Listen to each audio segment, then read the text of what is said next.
नमस्कार, आप देख रहे हैं आर हिंदुस्तान न्यूज। आनंद सक्सेना के साथ मध्य प्रदेश के बैतूल से संवाददाता शशांक सोनकपुरिया की खास रिपोर्ट। मध्य प्रदेश के बैतूल में लगातार सुर्खियों में बनी कृषि उपज मंडी में भ्रष्टाचार चरम पर है। मंडी प्रबंधन का इस ओर ध्यान ही नहीं है। इसी का फायदा टेक्निकल टीम के एसडीओ और सब इंजीनियर उठा रहे हैं। मंडी में व्यवस्थाओं में सुधार तो दूर की बात है, अभी तो यह हाल है कि शासन से आए हुए बजट का बंदरबाट किया जा रहा है। दरअसल बडोरा कृषि उपज मंडी में 72 लाख की लागत से 20 by 30 metre high rise shed का निर्माण कराया जा रहा है, जो कोई भोपाल का ठेकेदार को काम दिया गया है, जिससे सर्टिफाइड लोहा और अन्य मटेरियल का उपयोग किया जाना है और 15 सेंटीमीटर पर बांधने वाला लोहा 25 सेंटीमीटर पर बांध रहा है। टेक्निकल सपोर्ट के चलते खटिया लोहा और अपनी मनमानी से ठेकेदार लोहा बांध रहे हैं और कॉलम बीम के 10 mm का लोहा उपयोग किया जा रहा है। वहीं रिंग को 15 सेंटीमीटर की जगह 25 सेंटीमीटर पर बांधा गया है, जिसके चलते इस निर्माण का उम्र बहुत कम हो जाएगी। शासन की मंशा अनुरूप कार्य न होने से इसका खामियाजा जिले के किसानों को भुगतना होगा। और आपको बता दें कि इस कार्य में काली मिट्टी वाली रेत का उपयोग किया जा रहा है। वहीं निर्माण के 2 माह पूर्व से ही मंडी में 4 से 5 डंपर रेता का भी अवैध भंडारण ठेकेदार द्वारा बिना मंडी सचिव के जानकारी के कर रखा है, जबकि सरकारी मंडी परिसर में इस तरह के अवैध भंडारण करने पर कार्रवाई किए जाने की बात खनिज विभाग द्वारा कही गई। वहीं इस निर्माण कार्य में मिट्टी, मिली रेत और डस्ट का उपयोग कर शासन की राशि की बंदरबाट में एसडीओ और सब इंजीनियर ठेकेदार के साथ मिलकर करने में लगे हैं। इस मामले में एसडीओ से जब सवाल पूछे गए तो वो साफ तौर पर ठेकेदार के पक्ष में ही कार्य को सही मापदंड होने का हवाला देने के पीछे नहीं हटे, जबकि मौके पर स्थिति के अनुसार ये सत्य नहीं है। आपको बता दें कि मौके पर स्थित हमारे कैमरे में कैद हुए और जांच में भ्रष्टाचार का खुलासा हो जाएगा। अब देखना ये होगा कि खबर चलने के बाद जिले के तेज तर्रार कलेक्टर मामले को संज्ञान में लेकर क्या जांच करवाते हैं या एसडीओ और सब इंजीनियर ठेकेदार के साथ बंदर बांटकर शासन को लाखों का चूना लगा देंगे और किसानों को मिलने वाली सुविधा असुविधा बन जाएगी। एसडीओ प्रकाश उबनारे, खनिज अधिकारी मनीष पालेवाल, ठेकेदार का सुपरवाइजर तौसीफ खान द्वारा अवगत कराया गया। फिलहाल आप सुरक्षित रहिए, जुड़े रहिए आर हिंदुस्तान से। नमस्कार। क्या शुभ नाम है आपका? सैयद ताहिर अली। ताहिर भाई कहाँ के रहने वाले हैं? मैं बरहानपुर का रहने वाला हूँ। ये काम चल रहा है, किसका काम है और क्या निर्माण कार्य चल रहा है?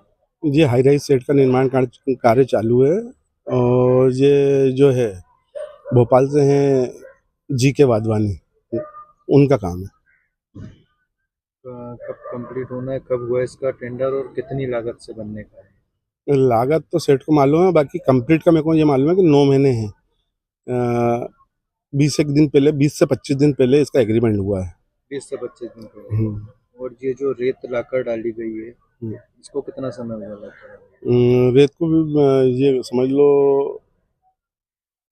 25-30 दिन के ऊपर हो रहा होगा। कम से कम 2 महीने हो चुके हैं। हमने खुद आपको वीडियो रखी, ठीक है? हाँ, डले होगी, पहले से स्टॉक करके रखी थी क्योंकि एनजीटी लगने वाला था ना। कोई अनुमति है आपके पास में? मंडी प्रांगण में आपने रेत डलवाई है? हाँ, अरे ये टेंडर हुआ था, टेंडर तो पहले ही हो गया था ना। टेंडर हो गया था, मान लिया आपकी बात। रेत डलवाने की अनुमति दी? अरे ली होगी जब तो डलवाई है ना। अच्छा, ये जो बीम बन रहा है, हाँ। इसमें लोहा क्या mm का लगना?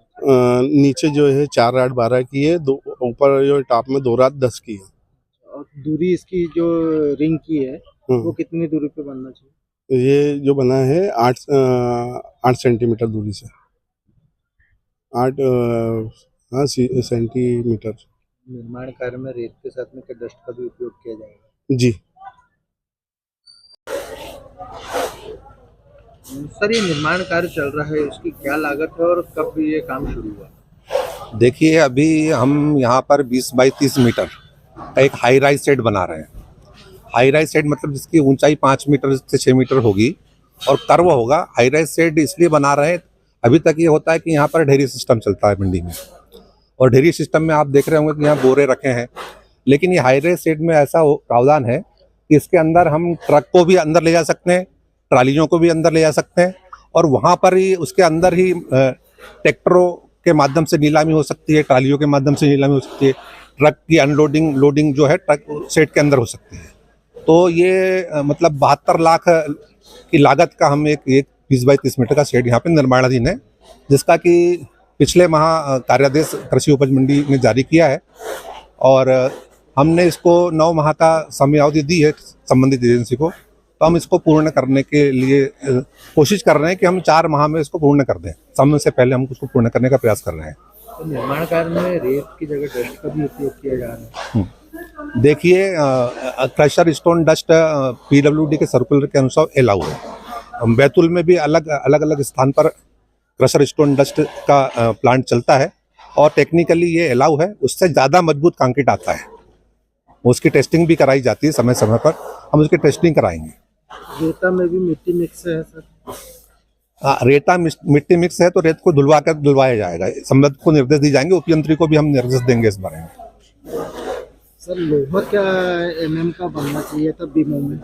नहीं, ये जो लोहा है 12 mm का बन रहा है उसमें, और बाकायदा मैंने चेक किया उसको, तो उसमें कोई दिक्कत नहीं है। सर 10 mm का भी लोहा लगा है उसमें? हाँ, तो टॉप बार 10 mm की बांधी गई है, तो वो अलाउ है उसमें। तो उसको उस हिसाब से बीम का जो साइज है उस हिसाब से उनको पेमेंट भुगतान किया जाएगा। रिंग क्या है इस पे बांधना चाहिए था? रिंग है जो 20 सेंटीमीटर सेंटर टू सेंटर बांधने के निर्देश दिए हैं उपयंत्री को, और उस हिसाब से ठेकेदार द्वारा बनवाई जाएगी।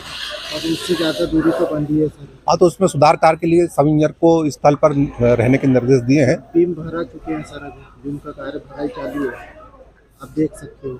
हाँ, तो उसको हम जो है रोक दिया जाएगा। हम संबंधित को निर्देश दे रहे हैं, उसको सुधारवा जाएगा। सर, ये कृषि उपज मंडी में रेत का अवैध भंडारण कर रखा है, क्या किसी प्रकार की अनुमति ली गई थी आपसे? कृषि उपज मंडी जो बडोरा में स्थित है, इसके संबंध में आप जैसे बता रहे हैं कि वहाँ रेत का अवैध भंडारण है, इसकी सूचना हमको पूर्व में भी प्राप्त हुई है, और इस संबंध में हमारे जो सहायक खनिज अधिकारी और इंस्पेक्टर हैं, मैंने उनको जांच के लिए निर्देशित कर दिया हूँ। अगर ऐसा कुछ नियमों के बाहर होगा तो नियमानुसार हम लोग प्रकरण दर्ज करके कार्रवाई करेंगे। जानकारी ये भी आ रही है कि कोई रॉयल्टी नहीं है, रेत कहीं नदी से आसपास से निकाल के लाई गई है। मैं इसके बारे में निर्देशित किया हूँ, जैसे मैंने अभी बताया। तो अगर अवैध रॉयल्टी की होगी तो जो नियमों में कार्रवाई बनती है वो हम लोग कर रहे हैं।